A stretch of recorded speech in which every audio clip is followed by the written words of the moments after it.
Caribbean সাগরের মাঝখানে একটি পরিবার তাদের বোট নিয়ে ছুটি কাটাতে আসে। মা জুলিয়া সাঁতার কাটতে পানিতে ঝাঁপ দেয়, কিন্তু সে যখন পানিতে বিশ্রাম নিচ্ছিল সেই সময় সে অদ্ভুত কিছু অনুভব করে, কিন্তু আশেপাশে কিছুই দেখতে না পেয়ে ভাবে হয়তো এটা তার ভুল ধারণা। কয়েক সেকেন্ড পর আবারও সেই অদ্ভুত অনুভূতিটা হয়, এবারও কিছু চোখে পড়ে না, কিন্তু এখন সে ভয় পেয়ে যায় এবং বোটের দিকে সাঁতার কাটতে শুরু করে। ঠিক তখনই হঠাৎ কেউ তার পা টানতে থাকে আর সে সাহায্যের জন্য জোরে জোরে চিৎকার করতে থাকে, কিন্তু তার মেয়ে ক্যাসি হেডফোন লাগিয়ে গান শুনছিল, তাই সে কিছুই শুনতে পায় না। স্বামী টম আর ছেলে বেন মাছ ধরতে ব্যস্ত ছিল। জুলিয়া পানির ওপর ভেসে থাকার চেষ্টা করে, কিন্তু মুখে পানি ঢুকে যাওয়ার কারণে তার পক্ষে চিৎকার করা কঠিন হয়ে পড়ে। কিছুক্ষণ পরে টমের মনে হয় অনেকক্ষণ ধরে সে জুলিয়াকে দেখেনি। সে বোটের ওপর তাকে খুঁজতে থাকে এবং তারপর দেখে তার স্ত্রী বিপদে আছে। সে দ্রুত বাচ্চাদের ডাকে, বোটকে সেই দিকে নিয়ে যায় এবং পানিতে ঝাঁপ দেয়। দ্রুত জুলিয়ার কাছে পৌঁছে তাকে ধরে ফেলে এবং তাকে নিয়ে বোটের দিকে সাঁতার কাটতে শুরু করে। বাচ্চা দুজন তাকে ওপরের দিকে টেনে তোলে। পরিবার সবাই মিলে জুলিয়াকে সামলায়, কিন্তু জুলিয়া নিজেকে বোঝায় যে হয়তো ঢেউয়ের কারণেই এমনটা হয়েছে।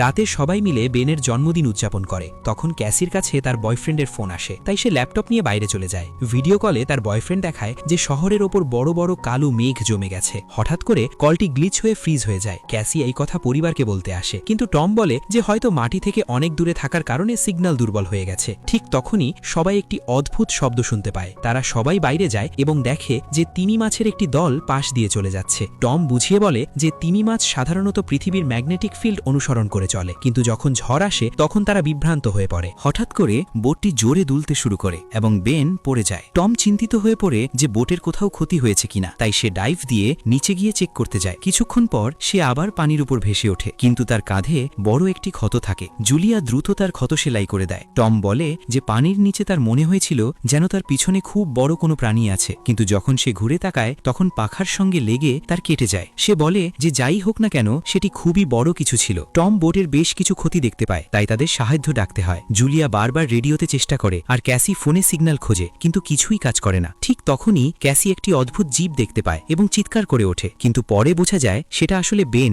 যে মাস্ক পরে মজা করছিল। কিছুক্ষণ পরে বোটটি পুরোপুরি বন্ধ হয়ে যায় এবং সমুদ্রের মাঝখানে আটকে পড়ে। জুলিয়া রেডিওতে একটি আওয়াজ শুনতে পায়, কিন্তু সেটি এতটাই খারাপ হয় যে সে কিছুই বুঝতে পারে না। টম পরিবারকে বলে যে তাদের কাছে মাত্র 4 দিনের খাবার আর পানি বাকি আছে, আর এখন তাদের কোনো মাছ ধরার নৌকার আসার অপেক্ষা করতে হবে। হঠাৎ রাডারে কিছু একটা ধরা পড়ে এবং পরিবার একটি অদ্ভুত শব্দ শুনতে পায়। সবাই দৌড়ে বাইরে আসে এবং অবাক হয়ে দেখে যে অনেকগুলো উল্কাপিণ্ড মাটিতে পড়ছে। যেখানে যেখানে উল্কাপিণ্ড পড়ছে সেখানে বড় বড় বিস্ফোরণ হচ্ছে। একটি উল্কাপিণ্ড পানিতে তাদের কাছেই পড়ে যায়। তখন টম দ্রুত বোটটি চালানোর চেষ্টা করে। ইঞ্জিন কষ্ট করে চালু হয়, কিন্তু ঠিক তখনই আরেকটি উল্কাপিণ্ড সেই এলাকায় আঘাত করে। ভয়ে পরিবার একে অপরকে শক্ত করে জড়িয়ে ধরে। তখন টম বুঝতে পারে যে আকাশ থেকে পড়া আগুনের গোলাগুলো আসলে উল্কাপিণ্ড নয়, বরং স্যাটেলাইট। ঠিক সেই সময়ে বেন দেখে যে বোট থেকে ধোঁয়া বেরোচ্ছে। টম চেক করে নিশ্চিত হয় যে ইঞ্জিন নষ্ট হয়ে গেছে। বাতাস খুব জোরে বইতে শুরু করলে পরিবার বোটের ভেতরে লুকিয়ে পড়ে, কিন্তু তারা খেয়ালই করে না যে কম্পাসটি খুব দ্রুত ঘুরছে। বোটটি জোরে জোরে দুলতে থাকে। বেন আবার পড়ে যায় এবং এবার সে আঘাতও পায়।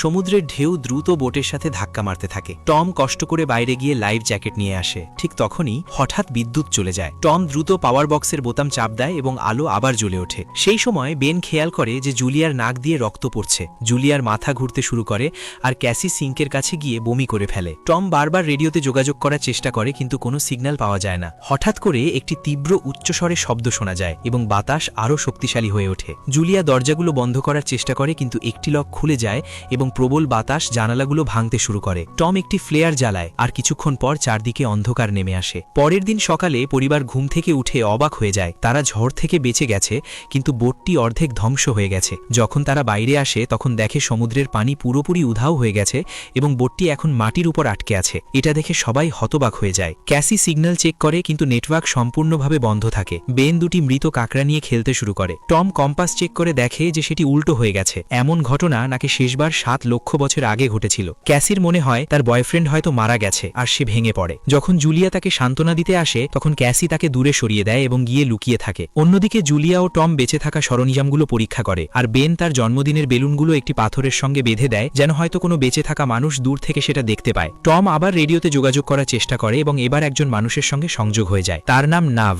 এবং সে একটি সাবমেরিনের ক্যাপ্টেন। তার সাবমেরিনটিও স্থলে আটকে গেছে। সে নিশ্চিত করে যে পৃথিবীর ম্যাগনেটিক পোলগুলো উল্টে গেছে, তাই সমুদ্রের পানি সরে গেছে এবং অনেক জায়গার ভূমি ডুবে গেছে। সে বলে এখন পর্যন্ত সে আর কোনো জীবিত মানুষ দেখেনি এবং সব ধরনের যোগাযোগ ব্যবস্থা পুরোপুরি বন্ধ হয়ে গেছে। সে আরও বলে যে পোলগুলো আবার উল্টে যাবে এবং হয়তো 1 সপ্তাহের মধ্যে সমুদ্রের পানি আবার ফিরে আসবে। তাই সে পরিবারটিকে সতর্ক করে দেয় যে যতটা সম্ভব উঁচু জায়গায় উঠে যেতে, কারণ পানি ফিরে এলে তা খুবই ভয়ঙ্কর হবে। সে জানায় যে দুর্ঘটনায় তার সঙ্গী মারা গেছে এবং তার সাবমেরিনে মাত্র 3 জন মানুষের জায়গা আছে। জুলিয়া ও টম তাকে অনুরোধ করে যেন অন্তত তাদের বাচ্চাদের বাঁচিয়ে নেয়। তখন সে তাদের নিজের কোঅর্ডিনেটস দিয়ে দেয়। টম হিসেব করে দেখে যে সাবমেরিন পর্যন্ত পৌঁছতে তাদের প্রায় 2 থেকে 3 দিন সময় লাগবে। সে পরিবারটিকে বলে, আজ রাতে ভালো করে বিশ্রাম নাও, কাল সকালে আমরা রওনা দেব। পরের দিন সকালে পরিবার জিনিসপত্র গোছাচ্ছিল। ঠিক তখনই টম কাছাকাছি কিছু নাড়াচড়া করতে দেখে। সেখানে একটি খোড়া লোক ছিল, তার হাতে একটি হারপুন আর সঙ্গে একটি কুকুর ছিল যে ক্রমাগত ঘেউ ঘেউ করছিল। টম তার কাছে যায় এবং তাকে একটি পানির বোতল দেয়, কিন্তু লোকটি এমন এক ভাষায় কথা বলতে থাকে যা টম বুঝতে পারে না। পানি পান করার পর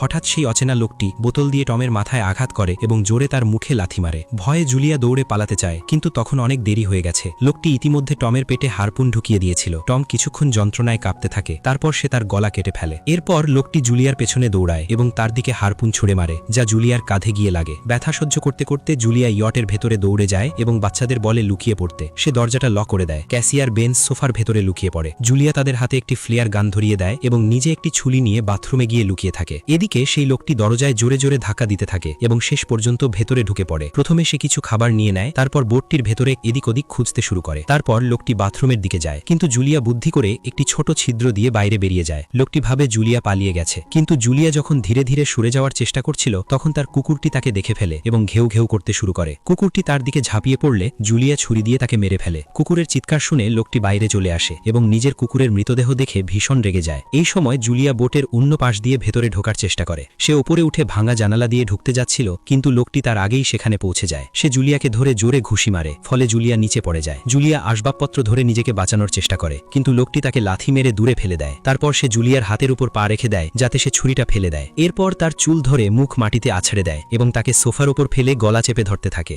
বাচ্চারা এসব দেখছিল। তখন ক্যাসি বাইরে বেরিয়ে ফ্লেয়ার গান চালায়, যা সরাসরি লোকটির গায়ে লাগে। সে আগুনে জ্বলে ওঠে এবং বোটের ভেতরে আগুন ছড়িয়ে পড়তে শুরু করে। বাচ্চারা দ্রুত পালিয়ে যায়, কিন্তু জুলিয়া আবার ফিরে আসে। সে লোকটিকে একটি লাথি মেরে ফেলে দেয় এবং মানচিত্র ও ব্যাগ তুলে নেয়। তারপর তারা সেখান থেকে পালিয়ে যায়। বেন আর ক্যাসি তাদের বাবার কাছে গিয়ে কান্না করতে থাকে। জুলিয়াও তাদের পাশে বসে পড়ে এবং 3 জন মিলে চোখের জলে টমকে শেষ বিদায় জানায়। ঠিক তখনই সেই ভয়ঙ্কর লোকটি আবার বোট থেকে বেরিয়ে আসে, তাই পরিবারটি আবার দৌড়ে পালাতে শুরু করে। কিছুক্ষণ পর বোটটি একটি বড় বিস্ফোরণের সঙ্গে উড়ে যায়। কিছু দূর হাঁটার পর তারা একটি ছোট ঝর্ণার পাশে থামে একটু বিশ্রাম নেওয়ার জন্য। ক্যাসি ভাবে যে হয়তো সেই পাগল লোকটি তাদের কাছে এসেছে বেলুনগুলো দেখে। এটা শুনে বেন নিজেকে দোষী মনে করতে শুরু করে। জুলিয়া তাকে বোঝায় যে এতে তার কোনো দোষ নেই এবং সবাইকে সামনে এগিয়ে যেতে বলে, কারণ লোকটি এখনও তাদের পেছনে আছে। পথে একটি ছোট পুকুরের পাশে বেন একটি মৃত হ্যামারহেড হাঙর দেখে অবাক হয়ে যায়। ঠিক তখনই জুলিয়া খেয়াল করে যে লোকটি আবার তাদের কাছাকাছি চলে এসেছে। সবাই দৌড়াতে শুরু করে এবং একটি বালুর ঢিবি থেকে নিচে পড়ে যায়, যেখানে তারা বিষাক্ত বর্জ্য দেখতে পায়। পরিবারটি সাবধানে সেটি পার হয় এবং মনে হয় যে তারা অবশেষে সেই লোকটির হাত থেকে বেঁচে গেছে। হাঁটতে হাঁটতে তারা বড় বড় মৃত প্রাণী এবং সমুদ্রের নিচে জমে থাকা প্রচুর প্লাস্টিক দেখতে পায়। বেন ধীরে ধীরে হাঁটতে থাকে। তখন জুলিয়া বুঝতে পারে যে সে প্রায় ডিহাইড্রেশনের কাছাকাছি পৌঁছে গেছে। সে সবাইকে থামতে বলে। যখন সে পানির বোতলটা দেখে তখন সে অবাক হয়ে যায়। বোতলের পানি প্রায় শেষ হয়ে গেছে। ক্যাসি বুঝতে পারে যে হয়তো সে বোতলটা ঠিকমতো বন্ধ করেনি। জুলিয়া রেগে গিয়ে চিৎকার করে বলে তার অসাবধানতার কারণেই পানি শেষ হয়ে গেছে। ক্যাসি জবাব দেয়, এতে টি বা আসে যায়, যাই হোক না কেন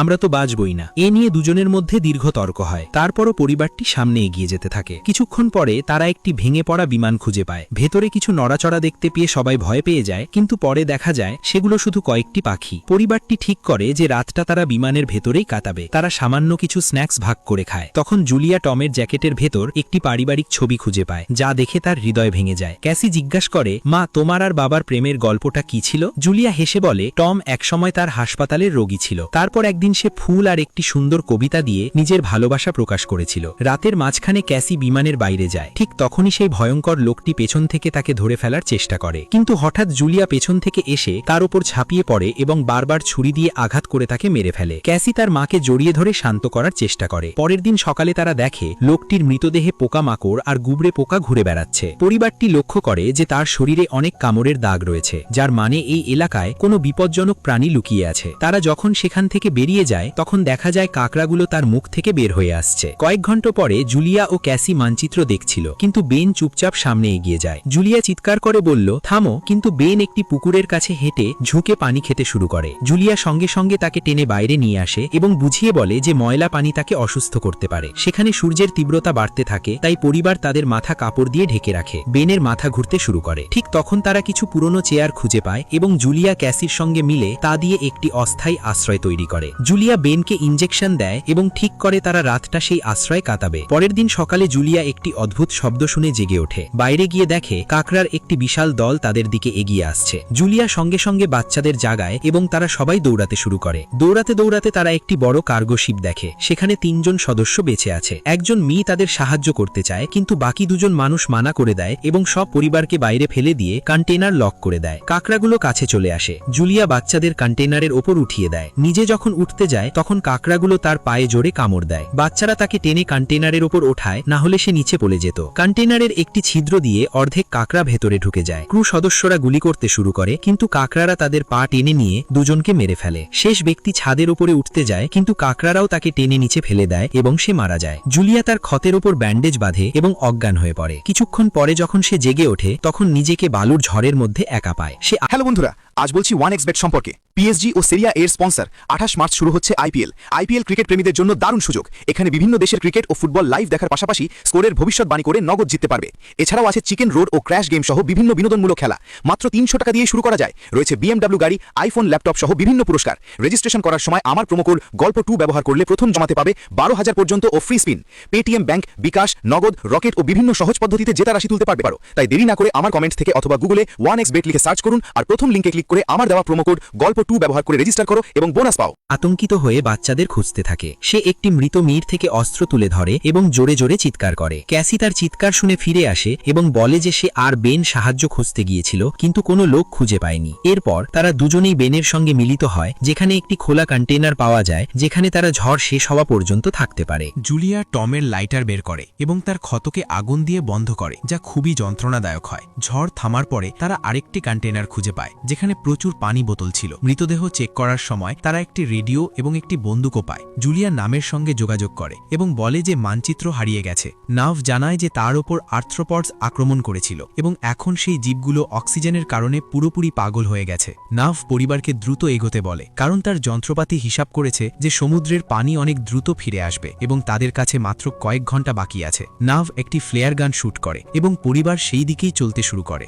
দীর্ঘ সময় হাঁটার পরে তারা একটি ভাঙা টয়লেট খুঁজে পায়, যেখানে বেন প্রস্রাব করে। এরপর তারা শেষমেশ সাবমেরিনটি কাছাকাছি দেখে, কিন্তু সেখানে পৌঁছতে তাদের একটি বড় পাথরের পথ পার হতে হবে। যখন তারা সেই পথ দিয়ে যাচ্ছে তখন দেওয়াল নড়তে শুরু করে এবং পাথর পড়তে থাকে, যা একটি ভয়ঙ্কর রক স্লাইড তৈরি করে। জুলিয়া সঙ্গে সঙ্গে তার বাচ্চাদের পাশে ঠেলে নিরাপদে সরিয়ে দেয় এবং নিজেও পিছিয়ে যায় যাতে চাপা না পড়ে। এবার একটি পাথরের প্রাচীর তাদের মাঝে চলে আসে। জুলিয়া বাচ্চাদের বলে যে তারা যেন তাকে রেখেই চলে যায়, কিন্তু ক্যাসি মানতে চায় না এবং জোর দিয়ে বলে যে তার মাকে অবশ্যই চেষ্টা করতে হবে। অনেক তর্কবিতর্কি ও চিৎকারের পর জুলিয়া প্রতিশ্রুতি দেয় যে পরে সে তাদের খুঁজে নিবে। বাধ্য হয়ে ক্যাসি তার ভাইকে টেনে সামনে নিয়ে যায়। বাচ্চারা পাথরে পথ দিয়ে চড়তে চড়তে সাবমেরিনের দিকে এগোতে থাকে, কিন্তু সেখানে পৌঁছে তারা দেখে নাভ বাইরে রক্তাক্ত হয়ে পড়ে আছে। সে বুঝিয়ে দেয় যে তার জন্য সব শেষ হয়ে গেছে এবং এখন বাচ্চারা সাবমেরিন ব্যবহার করতে পারে। এই চিন্তায় যে হয়তো একটি অতিরিক্ত জায়গা থাকবে, ক্যাসি আবার তার মাকে খুঁজতে ফিরে যায়। ঠিক তখন জুলিয়া কাঁকড়া দেখতে পায় এবং ফায়ারিং শুরু করে। কিছু কাঁকড়া সে মারতে সক্ষম হয়, কিন্তু দলটি এত বড় যে সব কাঁকড়ার সঙ্গে লড়াই করা কঠিন হয়ে যায়। ঠিক সেই সময় ক্যাসি প্রাচীরের ওপর দেখা দেয় এবং হাত বাড়ায়। জুলিয়া আহত পা থাকা সত্ত্বেও দ্রুত চড়া শুরু করে এবং ক্যাসির সাহায্যে অন্য পাশে পৌঁছে যায়। তারা দুজন মিলে সাবমেরিনের দিকে দৌড়ায়। বেন আগেই ওপরে দাঁড়িয়ে আছে এবং গুলি চালায় যাতে কাঁকড়াগুলো বিচলিত হয়। যতক্ষণ না পর্যন্ত পরিবার ওপরে উঠে আসে, কাঁকড়াগুলো নামের দেহের কাছে পৌঁছানোর সঙ্গে সঙ্গে তা খেতে শুরু করে। জুলিয়া বন্দুক তুলে গুলি করতে থাকে যতক্ষণ না পর্যন্ত বাচ্চারা ভিতরে পৌঁছায়। যখন তারা নিরাপদে চলে আসে, জুলিয়া বুঝতে পারে যে গুলিগুলো শেষ হয়ে গেছে। তাই সে বন্দুক কাঁকড়ার দিকে ছুড়ে দেয় এবং তার বাচ্চাদের সঙ্গে সাবমেরিনের ভিতরে চলে যায়। জুলিয়া দরজাটি ভালো করে লক করে দেয় এবং জানালা দিয়ে কাঁকড়াদের সাবমেরিনের চারপাশে দেখে। ঠিক সেই সময় সমুদ্র পানি আবার ফিরে আসে। তারা 3 জন দ্রুত নিজেদের সিটে বসে বেল্ট বেঁধে নেয় এবং একে অপরের হাত ধরে। প্রবল ঢেউগুলো সাবমেরিনটিকে এদিক ওদিক নাড়াতে শুরু করে। জুলিয়ার চোখের সামনে পুরো যাত্রার দৃশ্য ভেসে ওঠে আর ক্যাসি বমি করতে থাকে। শীঘ্রই সেই উচ্চস্বরের ভয়ঙ্কর শব্দ আবার ফিরে আসে এবং পরিবার বেহুশ হয়ে পড়ে। কিছুক্ষণ পর জুলিয়া ও বাচ্চাদের হুঁশ ফিরে পায় এবং জীবিত থাকার আনন্দে একে অপরকে দেখে খুশি হয়। তারা দরজাটি খুলে বাইরে বের হয় এবং দেখে যে ঢেউগুলো সাবমেরিনটিকে একটি ধ্বংসপ্রাপ্ত শহরে ফেলে দিয়েছে। অর্থাৎ এখন নতুন জীবন শুরু করার এবং বাঁচার আশা রয়েছে। এভাবেই গল্পের সমাপ্তি হয়। চ্যানেলটি সাবস্ক্রাইব করতে ভুলবেন না এবং পাশে থাকা বেল আইকন বাজিয়ে দিন, যাতে এমন মজার ভিডিও পেতে পারেন।